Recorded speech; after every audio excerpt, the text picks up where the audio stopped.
Olá, sejam muito bem-vindos. Hoje a gente vai mergulhar fundo no trabalho invisível que faz a inteligência artificial funcionar de verdade. Sabe, todo mundo fala dos algoritmos, daquela parte que parece mágica, mas o segredo de verdade, a base de tudo, está escondida bem antes, na preparação dos dados. E por falar nisso, alguém já se perguntou por que uma IA super inteligente que faz coisas incríveis às vezes comete uns erros que parecem, bem, bobos? Pois é, esse é o paradoxo que a gente vai desvendar hoje, e a resposta é muito mais fundamental do que parece. Então vamos lá. A real é que a gente foca demais na receita, ou seja, no algoritmo. Mas pensa bem, é igualzinho na cozinha. Não adianta ter a receita de um chefe famoso se os ingredientes, que no nosso caso são os dados, forem ruins. Ingrediente ruim, prato ruim. Não tem milagre, né? Um algoritmo incrível não salva dados de má qualidade. Para entender todo esse processo, vamos usar uma analogia que funciona super bem. Imagina que a preparação de dados é todo aquele trabalho detalhado, super meticuloso, que um chefe de cozinha faz antes mesmo de ligar o fogo. E a pessoa que faz isso, o nosso chefe de dados, é o verdadeiro herói anônimo por trás de qualquer grande projeto de IA. Bom, o trabalho desse nosso chefe pode ser dividido em três grandes etapas. Primeiro, ele precisa combinar os ingredientes que vêm de tudo que é lugar. Depois, tem que limpar e simplificar os sabores para destacar o que realmente importa. E por último, mas não menos importante, ele precisa balancear o prato para nenhum sabor se sobressair demais.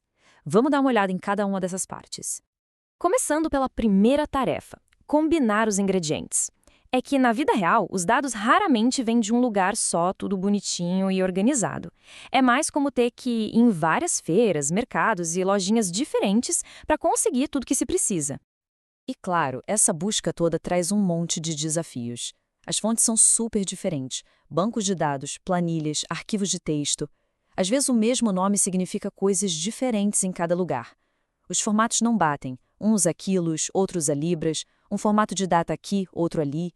E claro, sempre tem conflitos e dados duplicados. Fazer tudo isso conversar de forma coerente é o primeiro grande desafio. Certo, agora vamos para o segundo trabalho do nosso chefe. Com os ingredientes todos na despensa, chegou a hora de limpar e simplificar. O grande objetivo aqui é achar o sinal, sabe? A informação que realmente vale a pena no meio de um monte de ruído. E aqui a gente esbarra num conceito famoso, a maldição da dimensionalidade. Parece complicado, mas a ideia é simples. Ingredientes demais podem estragar o prato. Se a gente joga um monte de informação irrelevante ou repetida na mistura, só aumenta a complexidade e ruído. Aí fica muito mais difícil para o modelo aprender o que é de fato importante. E tem outra coisa, a tal da multicolinearidade. Imagina colocar dois tipos de sal muito, mas muito parecidos numa receita. Só vai confundir, né? Com dados é a mesma coisa. Isso acontece quando vários atributos estão super correlacionados, basicamente trazendo a mesma informação. Isso deixa o modelo instável e bem difícil de interpretar. O chefe precisa sacar o que é redundante e tirar da receita. Tá, e como o nosso chefe escolhe os melhores ingredientes, os melhores atributos? Existem algumas técnicas para isso. Os métodos de filtro são tipo uma seleção rápida, a olho. É super rápido, mas a precisão não é das melhores. Já os métodos Wrapper são o oposto, super meticulosos. Eles testam o desempenho do próprio modelo com diferentes combinações. Demora, mas o resultado é bem mais preciso. E tem também os métodos embutidos, que são um meio termo ótimo, porque a seleção dos ingredientes já faz parte do treinamento do modelo. Então, no final das contas, o ponto-chave dessa limpeza toda é combater os quatro grandes problemas dos dados sujos. Dados incompletos, que é quando faltam valores, dados inconsistentes, com informações que se contradizem, dados redundantes, cheios de registros duplicados, e os dados ruidosos, que têm erros aleatórios ou flutuações estranhas. E assim a gente chega na terceira e última tarefa do nosso chefe de dados, que é balancear o prato. Essa parte é absolutamente crucial para garantir que aqueles ingredientes raros, mas que muitas vezes são os mais importantes de todos, não passem batido. E esse gráfico aqui ilustra o problema de um jeito perfeito. Pensa num conjunto de dados para detectar fraude em cartão de crédito. A esmagadora maioria das transações, tipo 99,5%, é normal. Se a gente treinar um modelo com isso, ele pode ficar preguiçoso e aprender a dizer não é fraude para tudo. E a precisão dele ainda vai ser altíssima. Só que ele vai ser completamente inútil para achar os 500 casos de fraude que realmente importam. A solução, então, é criar um conjunto de treinamento equilibrado. Olha só a diferença. Dando para o modelo a mesma quantidade de exemplos de fraude e de não fraude, a gente dá para ele uma chance justa de aprender os padrões dos dois cenários. Agora ele não pode mais ignorar aquele ingrediente raro e super importante. E para fazer esse balanceamento, existem duas estratégias principais. A primeira é o undersampling ou subamostragem. Basicamente, a gente joga fora alguns exemplos da classe que tem mais dados. O risco, claro, é acabar perdendo alguma informação importante no processo.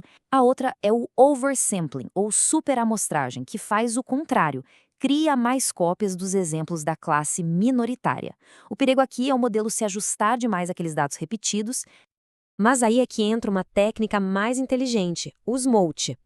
Em vez de só copiar e colar os ingredientes raros, o Smolt cria novos exemplos sintéticos, que são parecidos com os originais, mas não são idênticos. É como se o chefe criasse variações sutis de um sabor.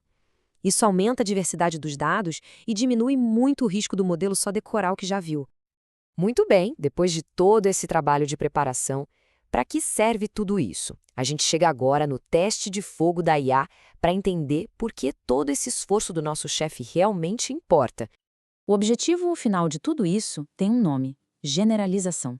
É a capacidade que um modelo tem de performar bem com dados novos, dados que ele nunca viu na vida. Não adianta nada ele ser perfeito com os dados de treino. O que mede o sucesso de verdade é como ele se sai no mundo real. É como a receita do nosso chefe. Ela tem que ser boa em qualquer cozinha, não só na dele. E tem uma frase do material que usamos de base para esta análise que define isso de um jeito matador. Um modelo é considerado bem-sucedido não quando apresenta baixo erro sobre os dados utilizados em seu treinamento, mas quando mantém desempenho satisfatório ao ser aplicado a novas observações não vistas anteriormente. É exatamente isso. Todo aquele trabalho de preparação de dados serve para alcançar esse objetivo. Então, para fechar, a grande lição é essa. O modelo de IA, o algoritmo, é só a pontinha do iceberg. O pré-processamento dos dados é toda a base invisível que sustenta tudo. Dizem por aí que chega a ser 90% de todo o esforço de um projeto. É o trabalho duro do chefe nos bastidores que garante que o prato final seja um sucesso. E tudo isso deixa a gente com uma pergunta final para refletir.